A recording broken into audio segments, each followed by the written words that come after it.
আচ্ছা, আজকে আমরা পড়ব আলফ্রেড টেনিসনের ইউলিসিস। এর আগে ফোর্থ সেমিস্টারের আমরা দুটো কবিতা কমপ্লিট করেছি, একটা হচ্ছে ode to the west wind আর একটি হচ্ছে ode to right angle. Ulysses কবিতা পড়ার আগেই প্রেক্ষিতটা আমাদের একটু জেনে নিতে হবে। প্রথমে যেটা আমরা জানবো সেটা হলো যে কোনো কবি বা লেখক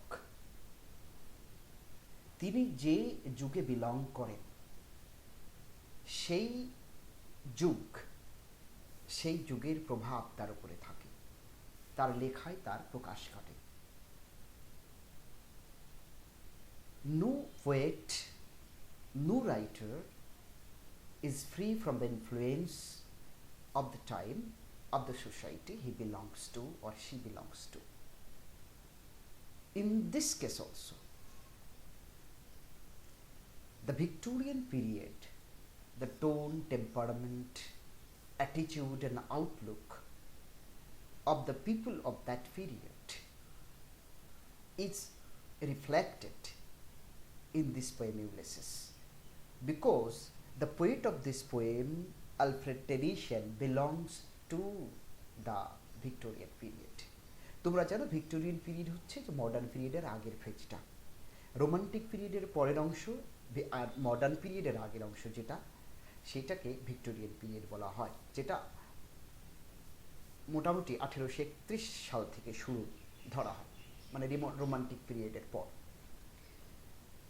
মূল আলোচনায় আমরা যাওয়ার আগে আমরা দেখে নেব the title of the poem is Ulysses. Ulysses is a proper noun. Ulysses is the name of the person. Who this person is? Ulysses, you know, is the Latin version of the Greek hero Odysseus. Homeric hero Odysseus. You know, Homer wrote two epics, Iliad and Odyssey. The main male character of Iliad is Achilles. You know much of this because in your first semester syllabus you have read the first two books of Iliad. There you have come to know who Achilles is, and you have already acquired much knowledge about him and about Homer and about his epic Iliad. Now Odysseus was or is the principal character, the hero of Homer's another epic Odyssey. And the Latin version of this name Odysseus is Ulysses. The Latin people, the Latin writer, used to call Odysseus as Ulysses.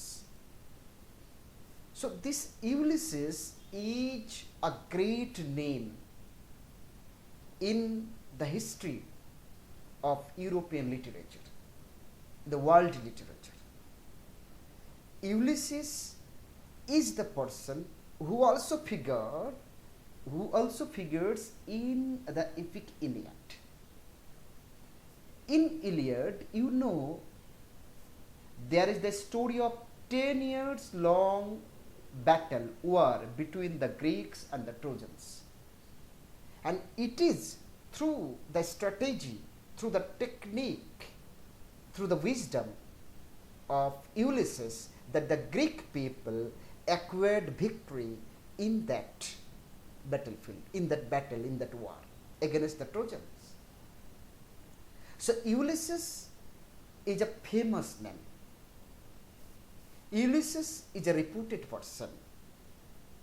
He is a man of knowledge. He is a man of experience. He is a man of action. He is a man of passion. He is a man of restless spirit. He does have the insatiable thirst for knowledge, to know the unknown, to know the unseen, to explore the unexplored. to visit the unvisited areas of knowledge, to tread the untrodden zone of human knowledge.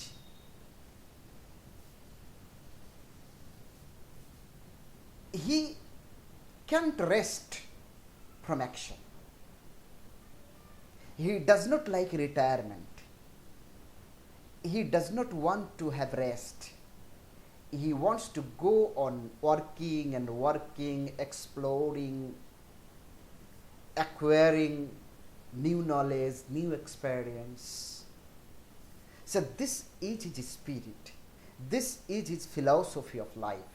This is his sentiment. এই Ulysses 10 বছরের যুদ্ধ complete করে বাড়ি ফেরার পথে তার যে হোমওয়ার্ড journey, সেই জার্নিতে সমুদ্র বক্ষে আরো 10টি বছর কাটিয়ে দেন। It is because of his love for experience, of his thirst and hunger for new knowledge, new adventure, fresh knowledge. এটা হচ্ছে তার জীবনের মটো, এটা তার জীবনের মিশন, এটা তার লক্ষ্য, এটা তার target, and he never forgets his target.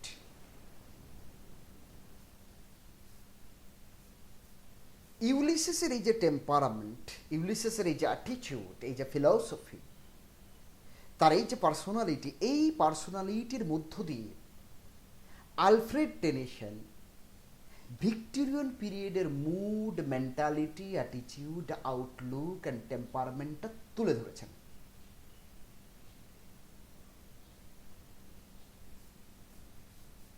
কিভাবে তুলে ধরেছেন সেটা কবিতা যখন আমরা পড়ব তখন বুঝতে পারবো। কিন্তু এবার এসো আমরা একটু জেনে নিই তাহলে যে ভিক্টোরিয়ান পিরিয়ডের মুডটা কি ছিল।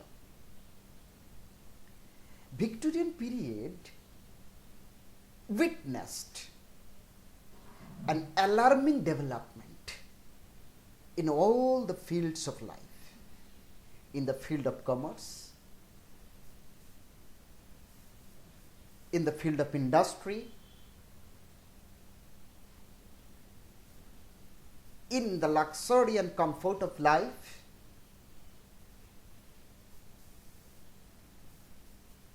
in the field of technology,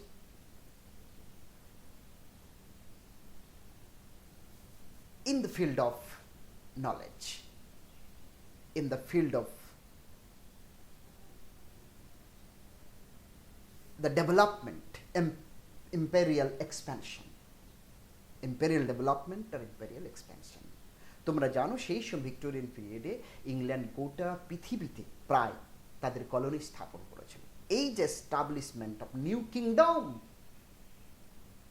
not only in the new territory of the world, but in the new territory of science, knowledge, new kingdom of knowledge, new kingdom of science, new kingdom of industrial field, সবেতেই তারা মারাত্মক development ঘটিয়েছিল। এবং এই যে scientific ওয়ার্ল্ডের যে development, সেই ডেভেলপমেন্টের একেবারে কি বলবো প্রতীক হিসেবে আমরা ধরতে পারি, চূড়ান্ত উদাহরণ হিসেবে ধরতে পারি চার্লস ডারউইনের লেখা স্পেসিস অফ অরিজিন, যেখানে তিনি দেখালেন যে মানুষ মূলত বাদুড়ের জাত। ততদিনে মানুষ বিশ্বাস করে এসেছে যে ভিক্টোরিয়ান পিপল খ্রিশ্চান সেন্টিমেন্ট পোষণ করত, খ্রিশ্চান বিলিভ পোষণ করত। সেই বিলিভ তাদেরকে শিখিয়েছে যে মানুষ হচ্ছে অ্যাডামের বংশধর, অ্যাডাম এবং ইভের বংশধর। এই বিশ্বাসকে চরম আঘাত করে ডারউইন নিয়ে এলেন নতুন থিওরি, তার যে থিওরি অফ এভলিউশন, বিবর্তনবাদ, এবং যেটা তিনি প্রকাশ করলেন তার বই স্পেসিস অফ অরিজিনে। এই ধাক্কা মানুষের এতদিনের লং নারিশিং যে বিশ্বাস, এই বিশ্বাসটাকে ডাউটের সাথে মিশিয়ে দিলেন। এবং মানুষের মনের ভিতরে একটা টানপোড়ন সৃষ্টি হলো, ডাউট অ্যান্ড ফেথ। মানুষ অ্যাডামের সন্তান, এই ফেথ, ডারউইন সেখানে ডাউট সৃষ্টি করে দিলেন। ফলে মানুষের মধ্যে একটা সন্দেহ তৈরি হলো, is man actually the offspring of Adam? এই ডাউট অ্যান্ড ফেথের মধ্যে একটা কনফ্লিক্ট, ডাউট অ্যান্ড ফেথের একটা কনফ্লিক্ট তৈরি হলো, যেটা টেনিসন সহ আরও অনেক ভিক্টোরিয়ান পিরিয়ডের লেখক যারা, তাদের লেখাতেই প্রকাশিত হয়েছে। অর্থাৎ ভিক্টোরিয়ান পিরিয়ডের মানুষগুলি ছিল অ্যাকশন পাগল, কাজ পাগল, এক্সপেরিয়েন্সের পাগল। they did have the spirit of action. They were men of restlessness, men of knowledge, men of hunger, men of thirst for new experience, new adventure. They wanted to go beyond the scope of human thought. তৎকালীন সময়ে মানুষ যত জ্ঞানের আবিষ্কার করেছে, সেই জ্ঞানের যে লিমিট, সেই লিমিটকে ক্রস করে চলে যেতে চেয়েছে ভিক্টোরিয়ান পিরিয়ডের মানুষজন। এই যে crossing the bar, crossing the barricade, crossing the human scope of thought, crossing the human knowledge, to go beyond human knowledge and to acquire more other knowledge, এটা ছিল তাদের জীবনের লক্ষ্য, টার্গেট। সেই টার্গেটের সাথে ইউলিসেসের যে টেম্পারামেন্ট, সেই টেম্পারামেন্টের সাথে ইউলিসের টেম্পারামেন্ট, তাদের যে আউটলুক, সে আউটলুকের সাথে ইউলিসেসের আউটলুকের একটা অদ্ভুত মিল লক্ষ্য করা যায়। এবং ইউলিসেসের মধ্যেই টেনিসন ভিক্টোরিয়ান পিপলকে দেখেছে। অর্থাৎ উনি যখন কবিতার নামকরণ করলেন ইউলিসেস, অর্থাৎ এই ইউলিসেস হচ্ছে Victorian Ulysses. Every Victorian man is Ulysses. কেন ভিক্টোরিয়ান ম্যানকে ইউলিসেস বলা হলো? কারণ ইউলিসেস থেমে থাকার লোক নয়। এই কবিতা যখন পড়বে তখন বুঝতে পারবে যে উনি তার 1.5 বছরের বাচ্চা ছেলে টেলেমেকাস এবং তার স্ত্রী পেনিলোপিকে রেখে, যুবতী স্ত্রীকে রেখে সে কিন্তু যুদ্ধে যোগ দেয়। 10 বছরের টানা যুদ্ধ, হোমওয়ার জার্নিতে আরও 10 বছর, 20 বছর। যে হোমওয়ার জার্নি সেটা ওডিসির বর্ণনা, ওডিসিতে সেই বর্ণনাটা রয়েছে। 10 বছরের যুদ্ধ ইলিয়াডে আছে। আর ইলিয়াডের একজন হিরো, তিনি আবার ইলিয়াডের যুদ্ধের একজন হিরো, তিনি হচ্ছেন ওডিসি নামক যে এপিক, তার প্রধান চরিত্র। এইখানে ওডিসির বা ইউলিসেসের 10 বছর হোমওয়ার জার্নির বর্ণনা রয়েছে।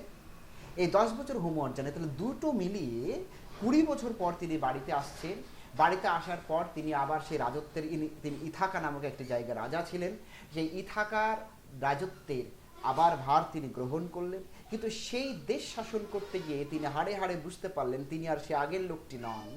তিনি 20 বছরে তার অ্যাটিটিউডনাল চেঞ্জ ঘটেছে, তার ফিলসফিক্যাল পরিবর্তন ঘটেছে, সেন্টিমেন্টাল চেঞ্জ ঘটেছে, তার টেম্পারামেন্টাল একটা পরিবর্তন ঘটে গেছে। ফলে তিনি আর ইথাকাকে শাসন করতে চাইছেন না, ইথাকার শাসনভারটা নিয়ে এই ডোমেস্টিক অ্যাফেয়ার্সের সাথে নিজেকে আর যুক্ত করে রাখতে পারছেন না। কারণ তার টেম্পারামেন্ট তাকে স্থির থাকতে দিচ্ছে না, তার স্পিরিট তাকে রেস্টলেস করে তুলেছে। নলেজের খিদে, হাঙ্গা, প্যাশন ফর নলেজ তাকে অস্থির করে তুলেছে। তিনি এইখানে আটকে থাকতে চাইলেন না। তিনি তার সমস্ত লোকজনকে ডেকে আবার নতুন যাত্রা, new journey to acquire new knowledge তিনি শুরু করলেন। অর্থাৎ he is a man of action. তিনি থেমে থাকার লোক নন। He is not a man of rest and retirement.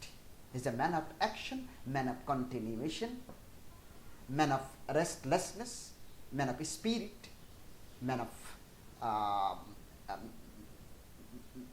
man of continuing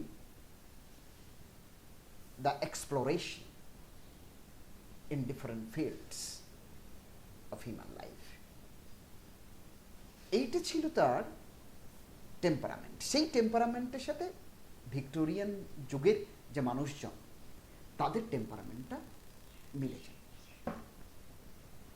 এবার যদিও এই টেক্সটের নামকরণ করা হয়েছে ইউলিসেস, কিন্তু এই ইউলিসেস দান্তে কিন্তু হোমার থেকে নেননি।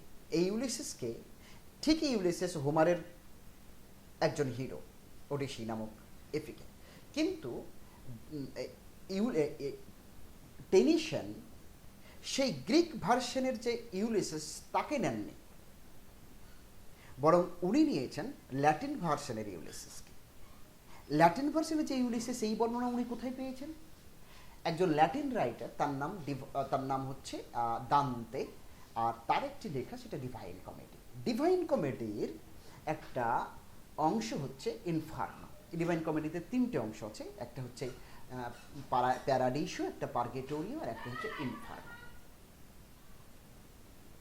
এখন এই ডিভাইন কমেডিতে দান্তে তিনি স্পিরিট সেজে ঊর্ধ্ব জগৎ ভ্রমণ করছেন,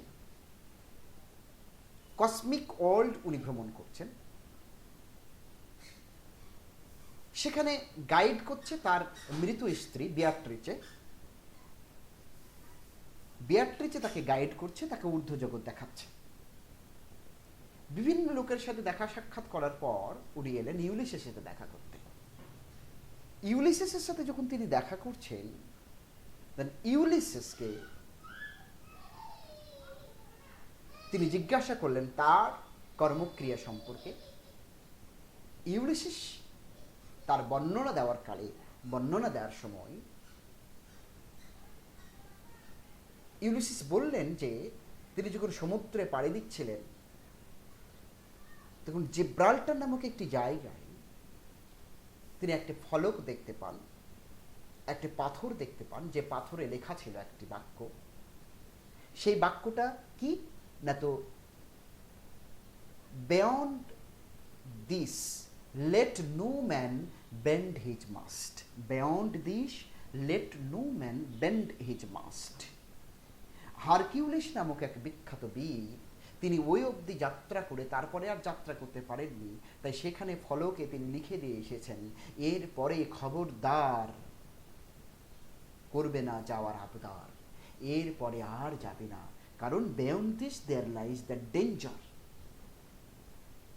ইউলিসিস এই বর্ণনা দিতে দিতে দান্তেকে বলছেন but I can't rest from my travel, কিন্তু আমি আমার যাত্রা থেকে নিজেকে সরিয়ে রাখতে পারি না, বিরত রাখতে পারি না। I must cross that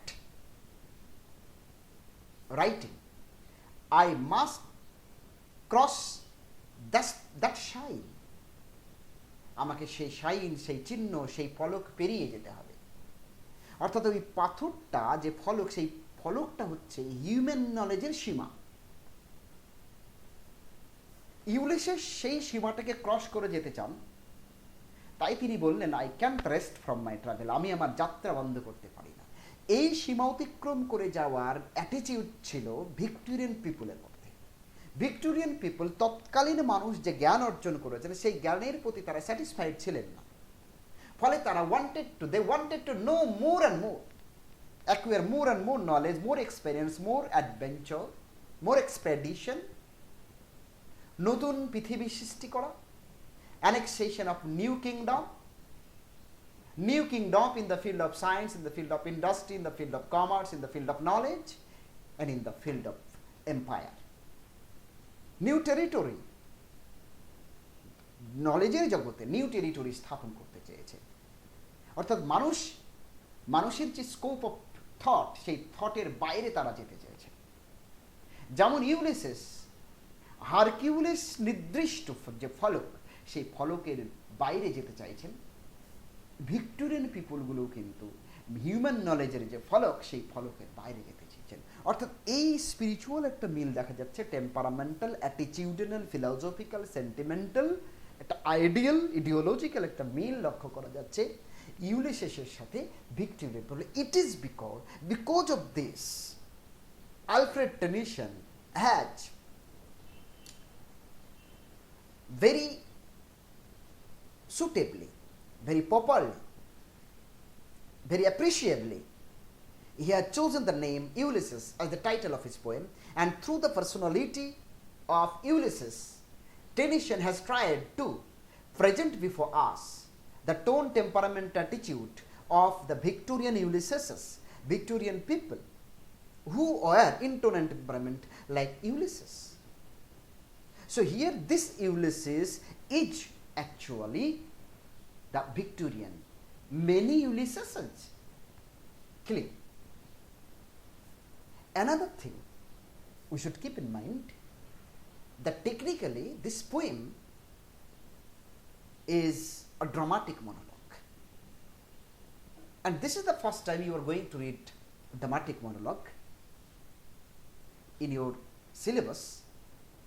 You have already completed third sem, 3 semesters, but no dramatic monologue was there. So this is the first time. Now what a dramatic monologue is? Dramatic monologue is a monologue. Dramatic monologue is a poem in which a single speaker expresses his heart before a listener or some listeners. The listener or the listeners must be silent. The speaker is the person, is a great person. He must express his heart, the feelings, ideas, thought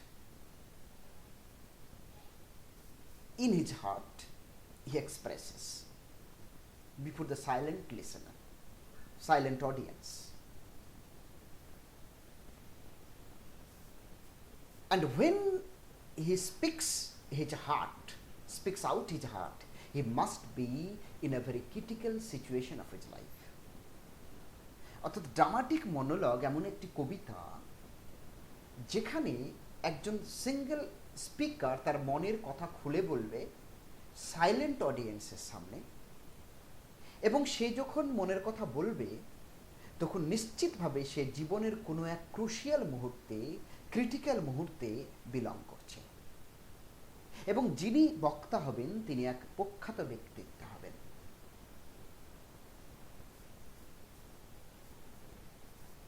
অথবা প্রখ্যাত হতে পারেন, প্রখ্যাত নাও হতে পারেন। যেহেতু ইউলিসিসের কথা বলছিলাম তাই উনি প্রখ্যাত, কিন্তু প্রখ্যাত হতে হবে তার কোনো মানে নেই। একজন লোক তিনি তার জীবনের অত্যন্ত একটা ক্রিটিক্যাল সিচুয়েশনে আছেন, সেই সময়ই তার মনের কথাগুলো তিনি খুলে বলবেন অডিয়েন্সের সামনে, কিন্তু সেই অডিয়েন্স সাইলেন্ট থাকবে। ক্লিয়ার?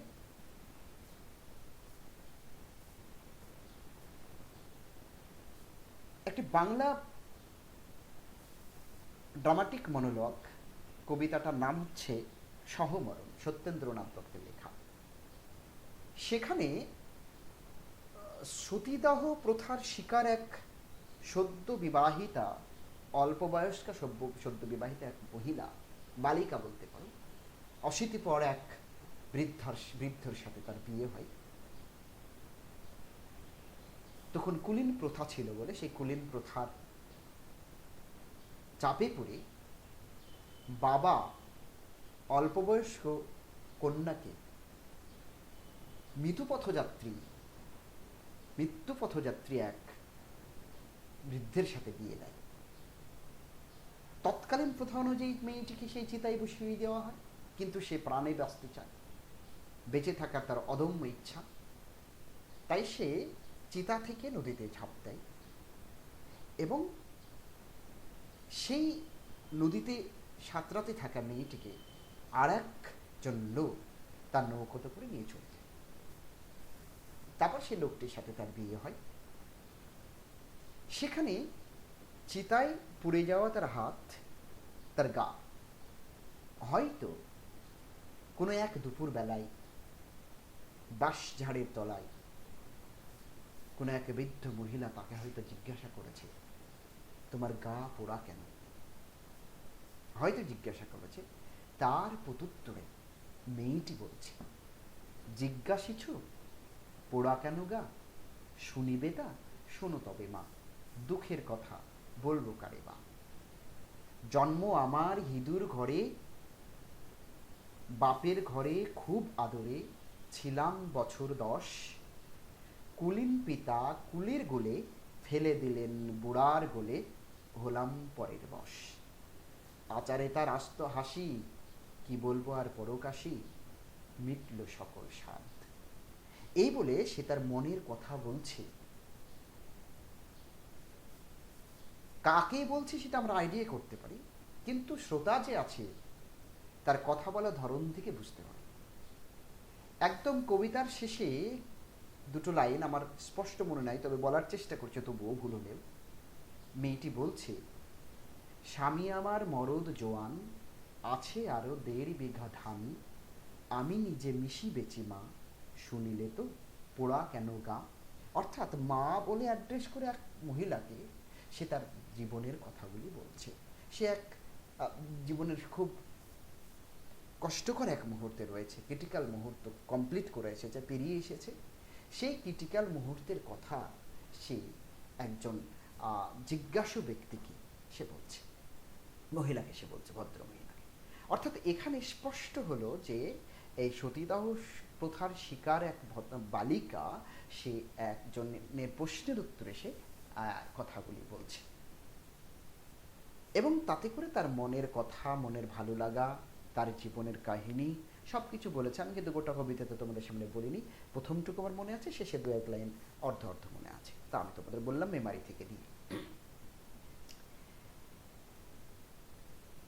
এখন এই যে ইউলিসিস, তাহলে ইউলিসিস তিনি এই ড্রামাটিক মনোলগটা উপস্থাপন করছেন, তাহলে নিশ্চয়ই কোনো অডিয়েন্সের সামনে তো উপস্থাপন করছেন। কারা সে অডিয়েন্স আমাদের জেনে নিতে হবে, এবং তিনি জীবনের কোন বিপদে বা পড়েছেন বা কোন ক্রিটিক্যাল সিচুয়েশনে পড়েছেন যে তিনি এই মনোলগটা উপস্থাপন করতে বাধ্য হলেন। মনে রাখবে, এর আগে আমি কিছুটা টাচ দিলাম, ইউলিসিস যিনি গ্রিক যুদ্ধে 10টি বছর কাটিয়েছেন, সবসময় অ্যাকশনের মধ্য দিয়ে, এনথোজিয়াজমের মধ্য দিয়ে, অত্যন্ত টান টান উত্তেজনার মধ্যে থাকাই যার নেশা। তারপর 10 বছরের যুদ্ধ কমপ্লিট করে এসে তিনি যখন হোমওয়ার্ড জার্নি শুরু করছেন, রিটার্ন জার্নি, পথিমধ্যে জ্ঞানীর খিদে মেটানোর জন্য, যে thirst of knowledge, hunger of experience মেটানোর জন্য তিনি পথিমধ্যে আরও 10টি বছর কাটিয়েছেন। অর্থাৎ he is a man of experiences of 20 years. টানা 20 বছর ধরে তিনি বিভিন্ন এক্সপেরিয়েন্স, বিভিন্ন নলেজ অর্জন করেছেন, বিভিন্ন অ্যাকশানে তিনি ইনভলভ হয়েছেন, যুদ্ধ করেছেন, মার খেয়েছেন, মেরেছেন। 20 বছর পরে যখন তিনি বাড়ি ফিরছেন, তোমাদের মনে থাকবে কিছুক্ষণ আগে আমি বলেছি, তার ছোট্ট ছেলে যার বয়স ছিল 1.5 বছর বা 1 বছর, সেই ছেলেটি নিশ্চয়ই তাহলে এখন 22 বছরের যুবকে পরিণত হয়েছে। যখন তিনি বাড়ি ছেড়ে চলে গেছিলেন 20 বছর আগে, তখন তার যুবতী স্ত্রী এখন প্রৌঢ় হয়ে গেছেন। এই প্রৌঢ়া এবং তার সন্তান টেলেমেকাসকে নিয়ে তিনি রাজত্ব চালাচ্ছেন। টেলেমেকাস এখন রাজা। 20 বছর পর ফিরে এসে তিনি টেলেমেকাসের কাছ থেকে আবার সেই রাজত্বের ভার নিলেন। He now took on his shoulder the responsibility of ruling the people. এই দেশ শাসন করতে গিয়ে তিনি বুঝেছেন যে he has totally changed mentally, attitudinally, sentimentally and philosophically. তিনি একেবারে পরিবর্তিত হয়ে গেছেন। Now he can fully realises that he is not a man of domestic affairs. Domestic comfort, domestic happiness,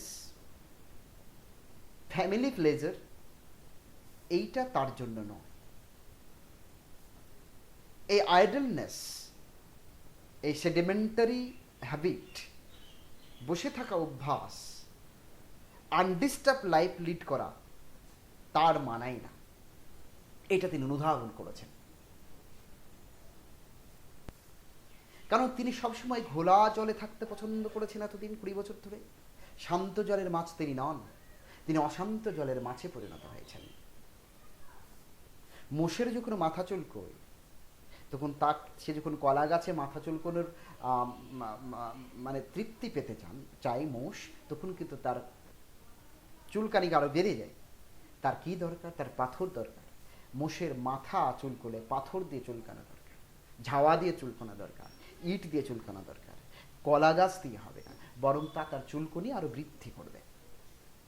Ulysses ঠিক তাই, তিনি জ্ঞানের মোষ, অভিজ্ঞতার মোষ। তিনি তার মাথায় যখন এই অভিজ্ঞতা এবং জ্ঞানের যখন চুলকানি সৃষ্টি হয়েছে, তখন তিনি ডোমেস্টিক অ্যাফেয়ার্সের কাজগুলি করে সেই যে উত্তেজনা, সেই উত্তেজনা তিনি মেটাতে পারছেন না। এই একটা ক্রিটিক্যাল সিচুয়েশনে তিনি পড়েছেন, একটা কনফিউশনে পড়েছেন। এই জীবন তার ভালো লাগছে না, এটা তার ছেড়ে ছুড়ে দিয়ে তার চলে যেতে ইচ্ছা করছে। তিনি জীবন সংকটে পড়ে গেছেন। একটা একটা ইডিওলজিক্যাল ক্রাইসিস তৈরি হয়েছে তার সামনে। এই ক্রাইসিসের মধ্যে নিপতিত হয়ে তিনি ছটপট করছেন, এর থেকে তিনি মুক্তি পেতে চান। তার জন্য তার যারা মেরিনার্স, তার উনি এই পরিস্থিতিতে কথা বলছেন। তোমাকে যদি প্রশ্ন করে হোয়াট ইজ ড্রামাটিক মনোলগ, তাহলে তোমাকে আলাদা করে বলতে হবে। সেই সাথে ইউলিসিস কতটা ড্রামাটিক মনোলগিস বা কতটা সফল, সেটা তোমাকে বলতে হবে। ফলে ইউলিসিসের বর্ণনাটা তোমাকে দিতে হবে। ইউলিসিস কোন ক্রিটিক্যাল সিচুয়েশনে পড়ে তার এই ড্রামাটিক মনোলগটা উপস্থাপন করেছেন, সেটা তোমাকে বলতে হবে। সিচুয়েশনটা কি, তার জন্য তোমাকে আটঘাট বেঁধে কিন্তু এগোতে হবে। ধরি মাছ নাছুই পানি করলে কিন্তু চলবে না। নিশ্চয়ই এর আগে যে তোমরা কয়েকটা পরীক্ষা দিয়েছো, সেখানে দেখছো যে টেক্সট না পড়লে সেখানে যে প্যাঁচানো প্রশ্ন থাকছে, সেই প্রশ্নের উত্তর দেওয়া সম্ভব নয়। সুতরাং I request you all to be too much serious and sincere to read the text, to have a complete knowledge, entire knowledge of the text.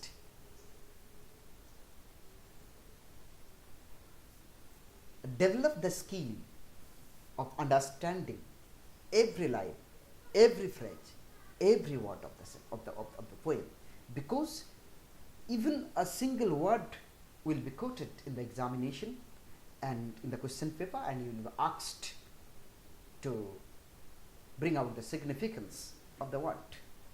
সুতরাং তোমাকে ইন বিটুইন লাইন পড়তে হবে। এটা বহুকাল আগে থেকে আমি বলি, প্রত্যেক সেমিস্টারে তোমাদের স্মরণ করিয়ে দিয়ে আবারও স্মরণ করিয়ে দিচ্ছি ফোর্থ সেমিস্টারে। সুতরাং তোমাদেরকে যেটা করতে হবে সেটা হচ্ছে সময় দিয়ে, মন দিয়ে, এনার্জি দিয়ে তোমার যাবতীয় ভালো লাগাকে অ্যাপ্লাই করতে হবে কবিতাগুলো বুঝতে। কবিতা বোঝার জন্য ব্রেন দরকার না, কবিতা বোঝার জন্য কিন্তু তোমার প্রথমে হৃদয় দরকার। সুতরাং apply your heart and then your head and try to understand. তাহলে ইউলিসিস কোন ক্রিটিক্যাল সিচুয়েশনে আছেন? তিনি একটা টেম্পারামেন্টাল ক্রাইসিসে পড়েছেন, বলে ফিলোসফিক্যাল, সেন্টিমেন্টাল, ইডিওলজিক্যাল ক্রাইসিস। কারণ তিনি যে জীবন 20 বছর ধরে যাপন করেছেন, তার সাথে একেবারে 180 ডিগ্রি বিপরীত, ডায়ামেট্রিক্যালি অপোজিট লাইফ। এখানে তিনি শান্ত জীবন যাপন করতে পারছেন না। ফলে তিনি বেরিয়ে যেতে চান, এর থেকে পিছলিয়ে বেরিয়ে যেতে চান। আর এই বেরিয়ে যাওয়াটা তার পক্ষে সম্ভব হচ্ছে না, কিন্তু তাকে যেতে হবে।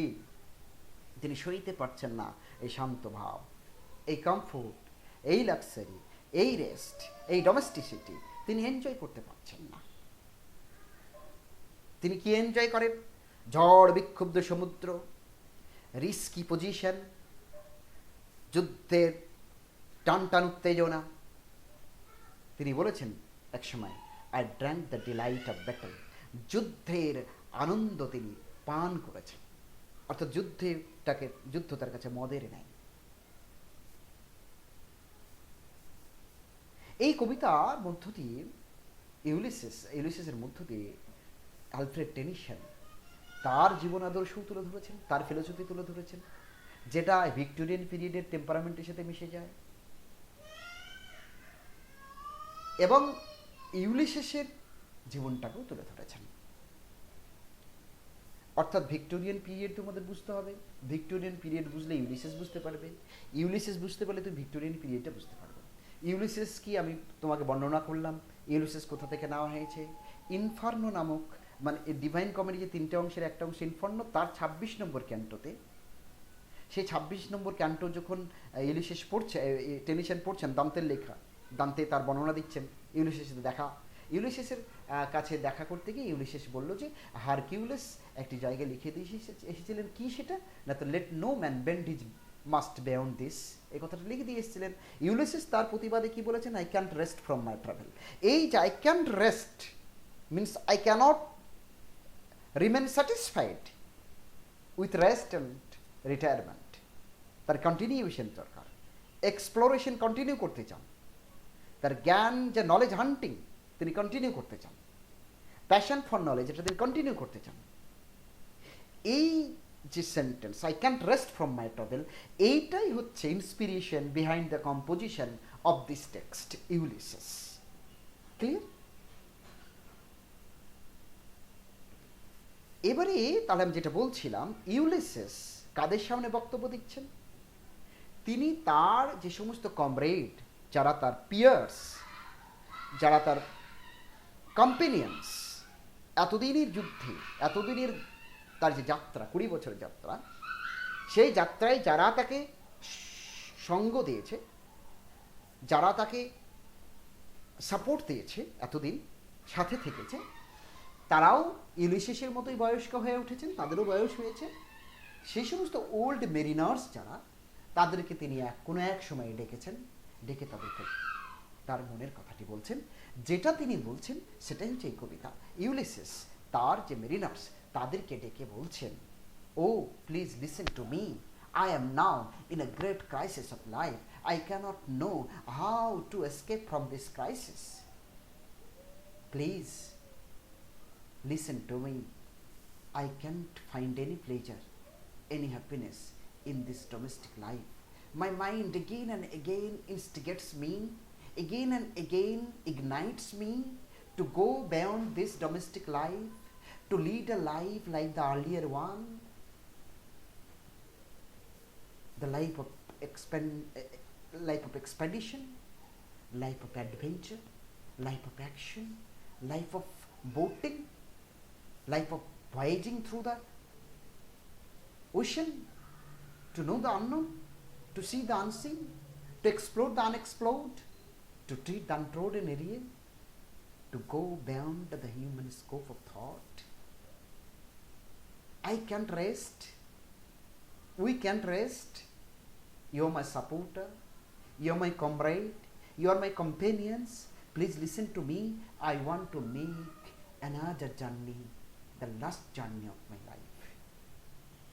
এই বলে তার যারা মেরিনার্স, যারা সঙ্গী, তাদের তিনি কনভিন্স করছেন শেষ যাত্রা করার জন্য, আবার একটি যাত্রা, this journey for knowledge, journey for new adventure, new experience.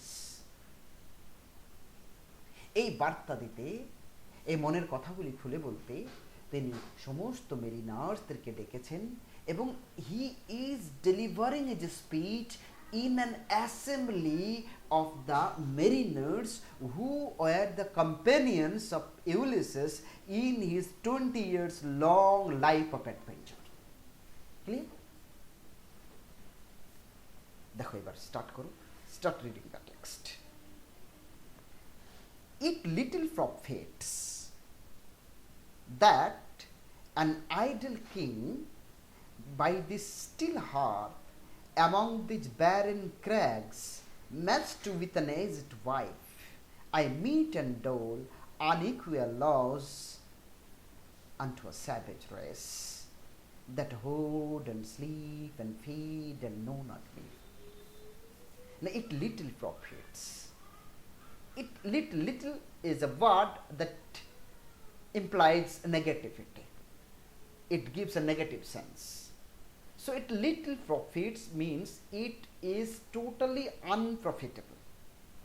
It gives me no profit, no benefit. What is it? It, the idle life of a king, the sedimentary habit of the kings, the ruling the people,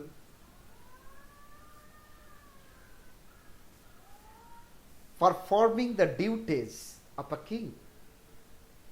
These are consolidated into the word it. It means the kingly life. The life presently Ulysses is leading the life of a king, the life of domestic happiness, domestic stillness, the undisturbed domestic life, life free from disturbance, excitement, tension, or risk. This riskless, tension free life, undisturbed life, he does not find any pleasure in. So, according to him, this life is unprofitable. No ideological profit he gets, no sentimental profit, no attitudinal profit, no profit of outlook, no profit of ideals he finds in this type of life. An idle king. Now think of the use of the term idle. A king is an idle,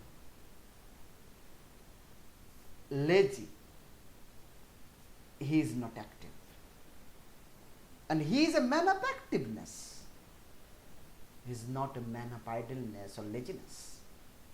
Now becoming a king, he gradually comes to understand that he is going totally against his nature. This idleness is foreign to his nature, totally opposite. So idle king, he does not want to remain. He does not want to be the king of Ithaca. He does not want to be the king of a particular territory, the people of a particular territory, the particular population, particular population. He does not want to be the king. He wants to be the king of knowledge. He wants to be the active king of experience and knowledge, adventure. By this still heart, idle king living by this still heart. Hearth means home. Hearth is a part of home. So this is part for the whole. Hearth means fireplace. ইংল্যান্ডের প্রত্যেকটা বাড়িতে একটা fireplace আছে, যেটা ঠান্ডার থেকে অব্যাহতি দেয়। A hearth, an important part of the home. So here hearth means home. Still means undisturbed, riskless, comfortable, free of tension. A still hearth, undisturbed domestic life, he does not want to lead. It is unprofitable to him. It gives little profit, means no profit he finds in it. এই শান্ত domestic জীবন যাপন করে তিনি কোনো শান্তি পাচ্ছেন না। রাজা হিসেবে, অলস রাজা হিসেবে তিনি থাকতে পছন্দ করছেন না। among these barren crags means stony area. This barren crags refers to the area Ithaca. He was the king of, Ulysses was the king of Ithaca. Ithaca was a barren land, unfertile land, unproductive land. এই Ithaca নামক অঞ্চলে, অনুর্বর অঞ্চলের রাজা হয়ে তিনি থাকতে চান না। কিন্তু এখানে ব্যারেন শব্দটি দিয়ে শুধু সেখানকার ল্যান্ডকে বোঝানো হয়েছে তা নয়, বরং কবিতার যা টোন তার থেকে আমাদের বুঝে নিতে হবে এখানে ব্যারেন শব্দটা দিয়ে তিনি ইথাকার লোকজনকে বুঝিয়েছেন। এই ইথাকার লোকগুলি ব্যারেন, ব্যারেন মানে স্পিরিচুয়ালি ব্যারেন, নিরস, স্পিরিচুয়ালি ব্যাংক্রাফট, নলেজ অ্যাডভেঞ্চার এক্সপিরিয়েন্সের প্রতি তাদের কোনো উৎসাহ নেই, তাদের মেন্টাল ফার্টিলিটি নেই, সেন্টিমেন্টাল ফিলোসফিক্যাল উর্বরতা নেই।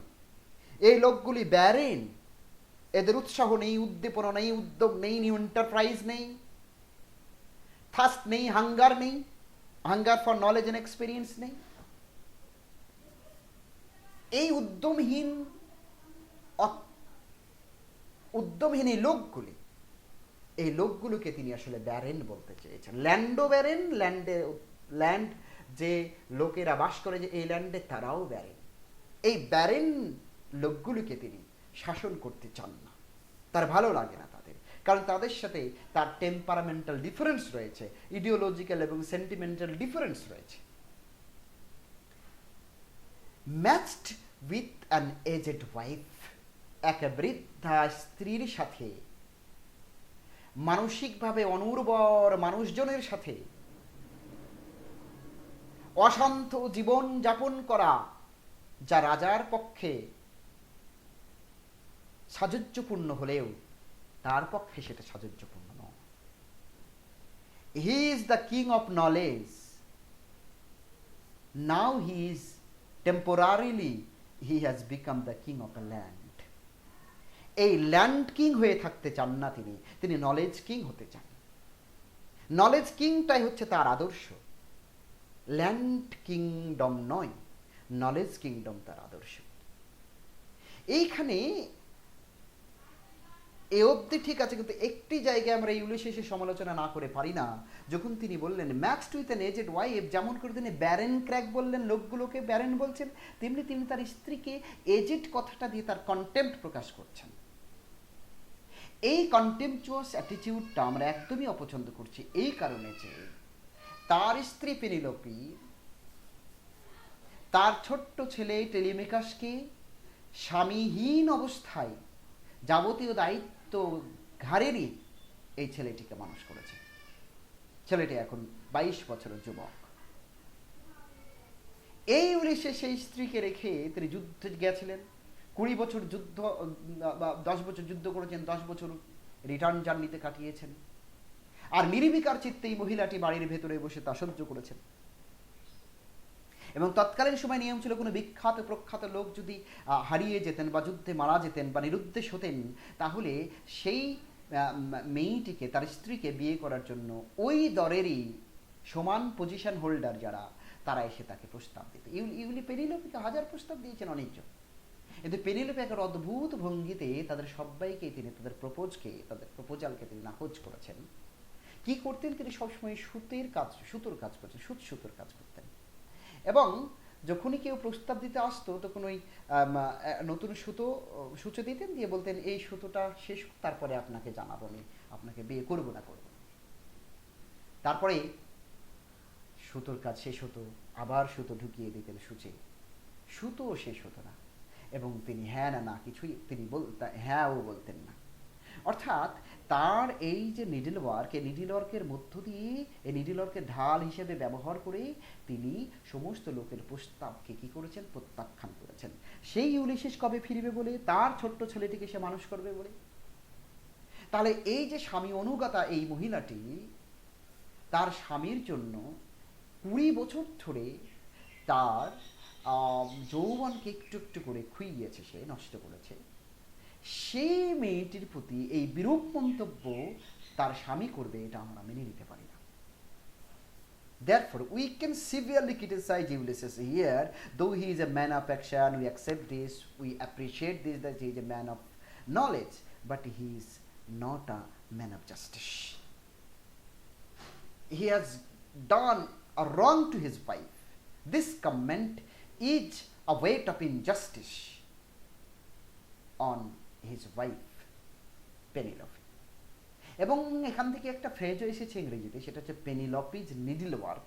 এটার মানেই হচ্ছে, এটা ইডিয়াম, পেনিলোপিজ নিডল ওয়ার্কের মানে হচ্ছে the work that never comes to the ending point, যে কাজ কখনোই শেষ হয় না, তেমন কাজকে ইডিয়াম ব্যবহার করে প্রকাশ করা হয়। ইডিয়ামটা কি? পেনিলোপিজ নিডল ওয়ার্ক।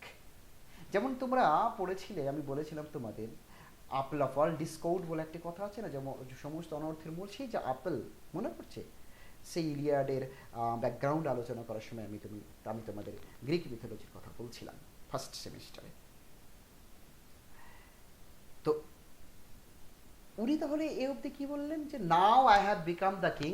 তিনি কাদের সাথে কথা বলছেন? তার মেরিনারদের সামনে কথা বলছেন। My mariners, my comrade, my friends, after 20 years I have come back home, have taken the responsibility of ruling the people of my country, of my land, Ithaca. now finds the people to be very barren. They don't have any interest in knowledge hunting. They don't have any similarity with me. And I get frustrated. My wife is also aged. No disturbance is there, no excitement, passion, no risk, no discomfort is there in this life. This kingly life I don't like. This life I don't like. Who speaks? Ulysses. To whom he is addressing? His mariners. Therefore, this is a dramatic monologue. A single speaker speaks. Listeners are there, but they are silent. Now, if you are asked, this is a dramatic monologue, Ulysses is a dramatic monologue. Now, who is giving the speech, delivering the speech? Ulysses. And if you asked, who are the listener? তোমাকে বলতে হবে the old mariners, aged mariners, who were the friends, comrades, and companions of Ulysses in his 20 years long adventurous life. Clear? Next, I meet and dole unequal laws. Meet and dole, it means to measure and to distribute. To measure and to distribute. I coin new knowledge and I dispense the knowledge I coin new laws and I dispense the laws to the people. I distribute the laws to the people. I rule the people by the application of these laws. এই লজটাকে উনি কি বলছেন? Unequal laws. I mete and dole unequal laws. আমি আইন বানাই, নীতি বানাই, বিধি বানাই এবং তা মানুষের মধ্যে প্রয়োগ করি। এই আইনকে উনি বলেছেন আনইকুয়াল। মানুষ যে আইনই তৈরি করুক না কেন তা কখনোই ফুললি জাস্ট হবে না। সবার প্রতি সমান বিচার করা হয় না কোনো আইন দিয়ে। কারো না কারো পক্ষে সে আইন নেগেটিভ হবে, কারো না কারো পক্ষে কোনো একটি আইন ক্ষতিকর হবে। এখন কেউ যদি হঠাৎ করে যদি বলে যে আজ থেকে আর বিড়ি খাওয়া যাবে না, আইন করে দেবে, তাহলে যারা বিড়ি খায় তাদের কাছে কষ্টে। মদ খাওয়া যাবে না, যারা মদ খায় তাদের কাছে কষ্টে। ল ইজ আরবিট্রারিলি কয়েন্ড, আরবিট্রারিলি মেড, এবং সেটা মানুষের মধ্যে তা প্রয়োগ করা হয়। নাও this unequal laws he is not interested in. This ruling the people, this measuring and distributing unequal laws among the people, he don't find any pleasure in. Unto a savage race means barren cracks, কিছুক্ষণ আগে বলা হলো। Savage, unmannered, uneducated, uncivilized people, uncultured people of Ithaca, সেই uncultured লোকগুলিকে cultured করে তোলা, uncivilised লোকগুলোকে civilise করার উদ্দেশ্যে তিনি আইন প্রয়োগ করে তাদের মধ্যে তৈরি করে তাদের মধ্যে প্রয়োগ করেন।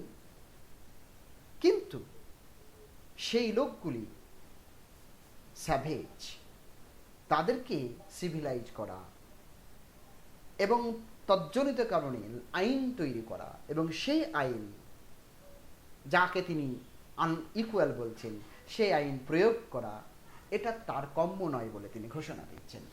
এবং তার যে লোকগুলোকে উনি স্যাভেজ বললেন, সেই লোকগুলি স্যাভেজ কেন না? তো দ্যাট মানে ওই স্যাভেজ পিপল, রেস মানে community people, the Ithacan people, that hoard and sleep and feed and know not me.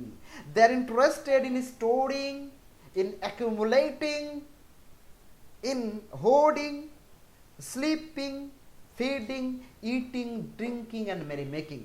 These are the only fields they are interested in. They don't have any pleasure in acquiring new knowledge, new experience, new adventure. These are totally unknown to them. And know not me. They don't know who I am. They don't know what I want. They don't know what I long for. They don't know what I hanker after. আমি কি চাই তারা তা জানে না। they are not up to my mind. I don't like them because I don't like ruling them because they don't know what I want. So they are like the stone, they are like the cracks. They cannot be taught, they cannot be educated, they cannot be lessoned, they cannot be civilized. They are savage because their ideology is to hoard, to store, to sleep, to lie, to take rest, to take retirement, just happiness, family comfort, domestic comfort, eating, drinking, merrymaking, nothing more than that.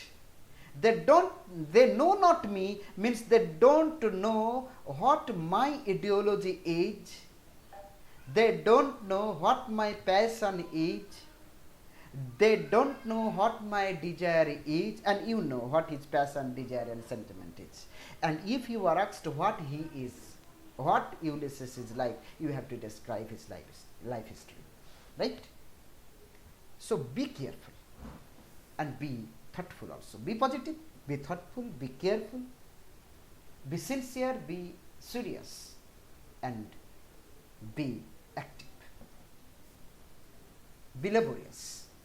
Again and again, I would like to remind you of the fact that unless you read extensively and intensively, you can hardly do good result in the examination, right? So keep it in your mind. And that hoard and sleep and feed and know not me, I can't rest from travel. I can't rest. I can't keep myself away from. I can't keep myself aloof from. I can't abstain myself from my greed, from my desire to go on traveling, roaming, searching, and ransacking the whole world, the whole oceans for new experience, new risk, new expedition, new adventure. However painful that journey may be, however risky and serious that journey may be, however dangerous that journey may be, I must go through that because I must satisfy my hunger of a new knowledge, fresh knowledge, new adventure, to know the unknown, to see the unseen, to explore the unexplored, to go beyond the human knowledge, to tread the untrodden areas of knowledge. So you'd like to establish new philosophy, philosophy of action, philosophy of restlessness, philosophy of new knowledge and a new experience. And I can't rest from my travel. So this is, he is not a man of rest, he is not a man of retirement. I will drink life to the lees. Another important, there's a very important line of the text. I will drink life to the lees. This sentence is an example of a particular figure of speech called epigram. Epigram is a figure in which something is said which does not give any outward meaning, but inward meaning is very deep. So I will, more accurately, this sentence is an example of metaphor. Metaphor, what is a metaphor? Metaphor is a figure of speech in which two unallied things, two dissimilar things are compared. Here the life is compared with wine. I will drink life. জীবনটা পান করতে চাই, তাহলে পান কি করে যায়? তুমি বলবে ওয়াটার, কিন্তু শেষখানে বলেছেন টু দ্য লিজ, অর্থাৎ লাস্ট ড্রপ, তলানি অবধি পান করতে চাই। কে তলানি অবধি পান করে? যে জল খাই তাকে ধরা যাবে না, যে মদ খাই তাকে ধরা যাবে। অর্থাৎ তিনি জীবনটাকে মদের মতো এনজয় করতে চান। তাহলে লাইফটা কিসে তুলনা করলেন? মদের সাথে তুলনা করলেন। এখানে আরেকটা সেন্টেন্স দেখো, এর আগে আছে that hoard and sleep and feed and know not me, বারবার অ্যান্ড দেওয়া হচ্ছে। কয়েকটা যখন আমরা অপশান ইউজ করি তখন কমা দিই শেষটার আগে, কি দিই আমরা? শেষটার আগে আমরা অ্যান্ড বা ওয়ার ব্যবহার করি, কিন্তু এখানে দেখো শুধু অ্যান্ড যোগ করা হয়েছে। এটাকে পলিসিনডেকান বলা হয়, ম্যাক্সিমাম ইউজ অফ কনজাংশন। আর একেবারে কনজাংশন যখন একটাও ব্যবহার করা হয় না তখন সেটাকে বলা হয় অ্যাসিন্ডেটান। হয়তো এখানে বললে that hoard sleep feed know not me, শুধু কমা দিলে, শেষখানে অ্যান্ড দিলে না, তাহলে সেটাকে বলা হবে অ্যাসিন্ডেটান। আর শুধু অ্যান্ড দেওয়া, and this and that and he and she, এরকম বারবার অ্যান্ড যোগ করা বা অর যোগ করা, এটাকে বলা হয় পলিসিন্ডেটান। তাহলে ওখানে একটা ফিগার অফ স্পিচ আছে পলিসিন্ডেটান, এখানে ফিগারটা কি না, তো মেটাফোর। মেটাফোরে দুটো ডিসিমিলার, এখানে মদ এবং লাইফ দুটো ডিসিমিলার থেকে দুটোকে কম্পেয়ার করা হয়েছে। কোন শব্দটা দিয়ে? ড্রিঙ্ক শব্দটা দিয়ে। আই উইল ড্রিঙ্ক লাইফ, লাইফকে ড্রিঙ্ক করতে চাই টু দ্য লাস্ট লিমিট। অর্থাৎ as a drinker drinks the wine to the last drop of the glass, last drop of the goblet, so the poet wants to drink the life, to enjoy the life to the last limit, to the last moment of his life. জীবনের শেষ মুহূর্তটা, last drop of life, last drop of time, একদম জীবনের শেষ মুহূর্তটাকে পর্যন্ত তিনি enjoy করতে চান। তার এনজয়মেন্টটা কি? বুঝতে পারলে যে কিংলি লাইফের কমফোর্ট এনজয় করা তার নয়, তার জন্য মানানসই নয়, বরং তার এনজয়মেন্ট হচ্ছে জীবনের প্রত্যেকটা ক্ষেত্রে নতুন সৃষ্টি করা, নতুনকে আনয়ন করা, নতুন প্রতিষ্ঠা করা, নতুন স্বাদ নেওয়া, নতুন টেস্ট নেওয়া, new knowledge, new experience, new adventure, new risk, new ডেঞ্জারের মধ্য দিয়ে যাওয়া এবং জীবনটাকে অনুভব করা, সেটাই হচ্ছে তার কাছে জীবন এনজয়মেন্ট, সেটাই হচ্ছে তার কাছে ড্রিঙ্কিং অফ লাইফ। তিনি গেছেন, তিনি 10 বছর যুদ্ধ, 10 বছর হোমওয়ার্ড জার্নিতে সমুদ্র বক্ষে যুদ্ধ করেছেন, ঝড় বিক্ষুব্ধ সমুদ্রের সাথে, বৃষ্টির সাথে, ঝড়ের সাথে, মেঘের সাথে যুদ্ধ করেছেন, হাজারো রিস্ক এবং ডেঞ্জারকে মোকাবিলা করেছেন, তিনি ফেস করেছেন এই হোমওয়ার্ড জার্নিতে। অর্থাৎ he is a man who is habituated in facing maximum danger and risk. এই ডেঞ্জার এবং রিস্ক উতরিয়ে আসাটাই তার কাছে জীবন ড্রিঙ্ক করা, তার কাছে জীবন এনজয় করা। জাস্ট বসে থেকে ডোমেস্টিক লাইফের এনজয় করা, বাগানে পকেটে হাত ঢুকিয়ে বাগানের ফুল দেখা, ফ্র্যাগ্রেন্স গ্রহণ করা, এটাই তার কাছে জীবন নয়, এটাই তার কাছে জীবন এনজয় করা নয়, বরং তার কাছে জীবন এনজয় করা হচ্ছে জীবনের প্রত্যেকটা ক্ষেত্রে ডেঞ্জার এবং রিস্ক মোকাবিলা করে নতুনকে প্রতিষ্ঠা দেওয়া। এই নতুন মানুষের জীবনে হয়তো নতুন দিগন্ত খুলবে, অর্থাৎ জ্ঞানের জগতে নতুন দিগন্ত খোলাই হচ্ছে তার লক্ষ্য, আর তার জন্য তিনি জার্নি করতে চান। সেই জার্নি বন্ধ হয়ে গেছে তার ডোমেস্টিক লাইফের মধ্যে, এই ডোমেস্টিক লাইফকে তিনি ত্যাগ করতে চান, পরিত্যাগ করতে চান, এবং আবার তার যে সেই life of journey for knowledge, সেটা তিনি আবার শুরু করতে চান। তাই তিনি তার ওল্ড মেরিনার্সদেরকে ডেকে তার মনের আকুতি প্রকাশ করছেন যে আমার পক্ষে এই জীবন মেনে নেওয়া সম্ভব নয়, আমাকে আবার আমার আগের 20 বছরের জীবনে ফিরে যেতে হবে। সেই জীবনে তোমরা আমাকে সাপোর্ট দাও, আবার আমাকে নতুন যাত্রায় তোমরা আমাকে সহযোগিতা করো, আমাকে কোম্পানি করো, আমাকে কোম্পানি দাও, যাতে করে আমরা আবার নতুনকে আবিষ্কার করতে পারি, নতুনকে দেখতে পারি, নতুন এক্সপিরিয়েন্স এনজয় করতে পারি। ঠিক আছে, আজকে এখানেই থাক, আবার সামনে দিন হবে। Thank you.